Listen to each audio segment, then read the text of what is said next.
इस टेक्निक को मैंने यूज किया है अपने यूजीसी नेट को पास करने के लिए, सीटेट को पास करने के लिए, एचटेट को पास करने के लिए। ये टेक्निक मैं यूज करता हूं अपने किसी भी सेमिनार और वर्कशॉप से पहले। दोस्तों, क्या आपका भी पढ़ाई में मन नहीं लगता, या आप पढ़ने बैठते हैं तो याद नहीं हो पाता, या आपको बहुत ज्यादा बोरियत आती है, आपका पढ़ने का मन नहीं करता?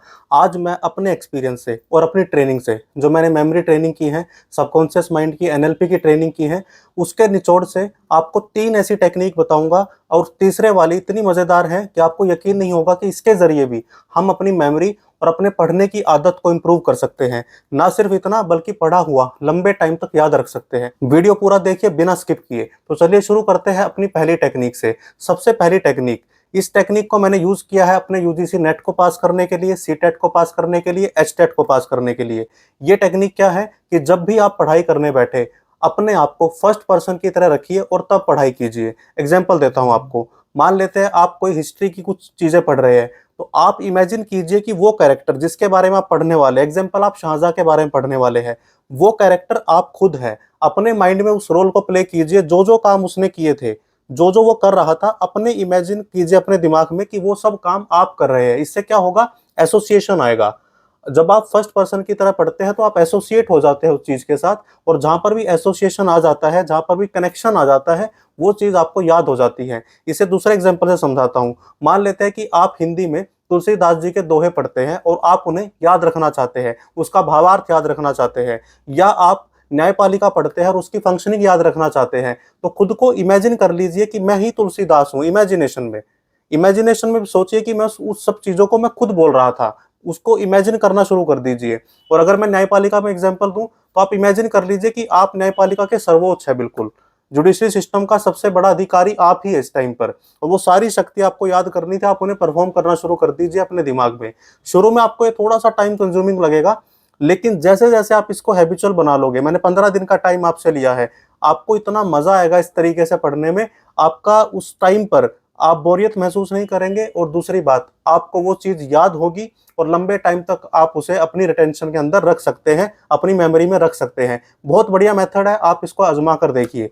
चलिए अब चलते हैं अपने दूसरे मेथड पे।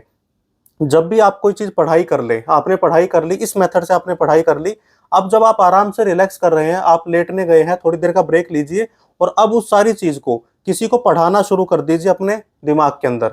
अगर आप रियलिटी में पढ़ा सकते हैं, बहुत अच्छी बात है। अगर आप रियलिटी में, आपका कोई पीयर ग्रुप बना है जहां पर आप उस चीज को पढ़ा सकते हैं, टीच कर सकते हैं, दूसरों को समझा सकते हैं, तो भी ये टेक्निक काम करती है। क्योंकि हम जब दूसरों को पढ़ाते हैं तो हमें जल्दी याद होता है। लेकिन अगर मान लेते हैं कोई दूसरा आपके पास व्यक्ति नहीं है, तो आप अपनी इमेजिनेशन में टीचर बन जाइए, और आप इमेजिन कीजिए कि आप इस टॉपिक के ऊपर लेक्चर दे रहे हैं, सामने लोग आपसे सवाल पूछ रहे हैं। वो सारे सवाल उनसे पूछवाइए अपनी इमेजिनेशन में जो उस टॉपिक पर बनते हैं, और उन सवालों के जवाब दीजिए, बेहतर जवाब। तो इससे क्या होगा? आप अपने माइंड को प्रिपेयर करेंगे उस सिचुएशन के लिए जब इस टॉपिक में से कोई सवाल आपके सामने आएगा, जब कोई आपसे इसके बारे में कुछ पूछेगा। ये टेक्निक मैं यूज करता हूं अपने किसी भी सेमिनार और वर्कशॉप से पहले। मैं एक रात पहले उसे इमेजिन करता हूं कि कल मैं इस टॉपिक पर ये पॉइंट्स, मेन पॉइंट बोलूंगा, और उसके संभावित सवाल ये आ सकते हैं, लोग ये सवाल पूछ सकते हैं, और फिर मैं उसका जवाब देता हूं। और ऑलमोस्ट आपको पता रहता है एक टॉपिक के अंदर कौन कौन से सवाल आएंगे, आपका माइंड प्रिपेयर होता है। एग्जाम में जाने से पहले भी आप ये टेक्निक अपना सकते हैं। अपने आप को टीचर बना लीजिए, क्योंकि हमारा जो पढ़ने का तरीका है वो कुछ ऐसा है कि वो कहते हैं ना, विद्या देने से बढ़ती है। ये साइंटिफिक है कि आप जब दूसरों को पढ़ाते हैं तो आपको वो चीज खुद से ज्यादा अच्छे से समझ में आ जाती है। तो उसके लिए आप रियल में पढ़ा पाए, बहुत अच्छी बात है। रियल में नहीं पढ़ा सकते तो आप इसे इमेजिनेशन के अंदर भी अपने आप को एक टीचर मानकर, या एक वक्ता मानकर, स्पीकर मानकर, स्टेज पर भी इन सब चीजों को बोल सकते हैं जो सब आपने सीखा है। तो ये दूसरी टेक्निक है। तो चलिए अब चलते हैं अपनी तीसरी और सबसे मजेदार टेक्निक की तरफ। तीसरी टेक्निक है, जब भी आप पढ़ने बैठे, जिस जगह पर आप पढ़ने बैठे, वहां पर 2 काम कीजिए। एक तो वहां का जो आपका सामान है उसे अरेंज करके पढ़िए। बहुत सारी बार क्या होता है कि आपका दिमाग बाहर की चीजों से ना एक मैसेज लेता है। आपने नोटिस किया होगा कि जब भी आपकी अलमीरा, आपका कमरा पूरा व्यवस्थित होता है, बिल्कुल सेट होता है, तब आपको अच्छा लगता है, उसको देखना अच्छा लगता है, वहां बैठना अच्छा लगता है। तो अपने उस टेबल को, स्टडी टेबल को, या जहां पर भी आप पढ़ते हैं, उस कमरे को सबसे पहले अरेंज कीजिए। और अब इसमें जो मजेदार टेक्निक है उसका यूज करना आपको बताता हूँ।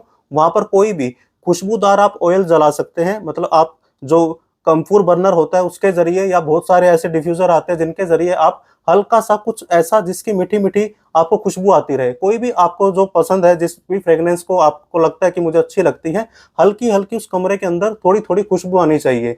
फ्रेग्रेंस के जरिए आपका जो ब्रेन है ना, वो पॉजिटिव फील करता है, और जब आप पॉजिटिव फील करते हैं उस टाइम पर आप बहुत अच्छे से किसी भी चीज को करेंगे, वो अच्छे से होगी। तो आप जब पढ़ाई करने बैठेंगे तो आपका उसके अंदर मन लगेगा। जैसे मैं अपने कमरे में हमेशा कपूर को जला लेता हूँ, मेरे पास कम्फूर बर्नर है, मैं उसको जला लेता हूँ। उस बर्नर के अंदर हल्की हल्की वो आती रहती है, थोड़ी देर के बाद उसे बंद कर दो तो काफी देर तक रहती है। आप हो सकता है कोई दूसरा तरीका ले, लेकिन कोई हल्की सी एक खुशबू, एक फ्रेग्रेंस उस कमरे के अंदर रखिए, और उसके जरिए, और कोशिश कीजिए वो आर्टिफिशियल ना हो, यानी वो जो स्प्रे आते हैं वो ना हो, कोई आपका नेचुरल कुछ चीज ऐसी हो जिसके जरिए आपको खुशबू आती रहे, और उसके जरिए फिर आप उसको पढ़ाई शुरू कीजिए, आपको बहुत ज्यादा मजा आएगा। और इस टेक्निक को यूज करके देखिए, तो तीनों को कंबाइन कीजिए, यानी अपना कमरा व्यवस्थित करके वहां पर थोड़ी सी फ्रेग्रेंस कर दीजिए, उसके बाद आप फर्स्ट पर्सन की तरह पढ़िए, और जो बीच में मैंने बताया था कि अपने आप को जब सब कुछ हो जाए समराइज करके उसे दूसरों को पढ़ाना शुरू कीजिए, एक्चुअल में या इमेजिनेशन में। ये 3 चीज अपनाइए और 15 दिन तक आप इसे लगातार कीजिए, और कमेंट करके मुझे बताइए कि आपको कितना फायदा हुआ। क्योंकि ये तीनों चीज मैं आपको कहीं से सिर्फ पढ़कर नहीं बता रहा हूँ, ये मैंने अपनी ट्रेनिंग में सीखा है और अपने जीवन में इसको इम्प्लीमेंट किया है, और अभी भी करता हूँ। अभी भी मैं ये टेक्निक अपनाता हूँ, हमेशा अपनाता हूँ, और इसका रिजल्ट जो है वो बहुत पॉजिटिव है। तो दोस्तों, ये तीनों टेक्निक आप अपनाएंगे ना, तो 15 दिन के अंदर ही आपके पढ़ने की तरीके के अंदर जो ये चेंज आएगा, उससे ना सिर्फ आपकी याददाश्त अच्छी होगी, बल्कि आपका पढ़ाई में मन भी लगेगा, और उसके रिजल्ट भी, उसकी रिटेंशन भी बहुत अच्छी होगी। तो दोस्तों, कमेंट सेक्शन में बताइए आपको वीडियो कैसी लगी, और किस टॉपिक पर आप चाहते हैं कि मैं स्टडी से रिलेटेड वीडियो बनाऊं, वो भी आप मुझे बताइए। नए हैं चैनल पर तो सब्सक्राइब जरूर कर लीजिए। Thank you very much.